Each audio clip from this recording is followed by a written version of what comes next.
ملكة اتطلقت من جوزها عشان حلق دقنه، حقها. لويس السابع ملك فرنسا حب يعني ان هو يغير من شكله بقى ويعمل فيها روش، فحلق دقنه. مراته بقى الملكة اليانور لما شافته بقى حلق دقنه وشنبه اتعصبت بقى، قالت له ايه اللي انت عمله في نفسك ده يا راجل؟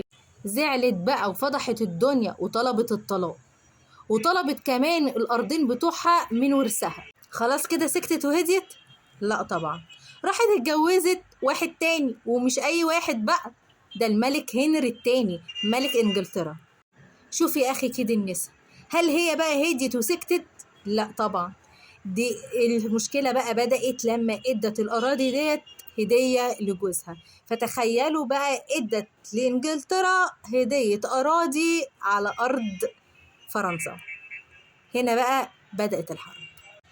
لويس بقى ملك فرنسا لما عرف اتجنن وحلف ان هو ما داخل فرنسا ابدا، واللي عندك يعمله يا هنري. هنري بقى عاند وقال هاخدها، يعني هاخدها ودي ارضي وملك مراتي، اذا فهي الحرب. وبالفعل دخلوا حرب استمرت 300 سنة بين فرنسا وانجلترا، وراح فيها آلاف وملايين الضحايا عشان خاطر كيد واحدة ست.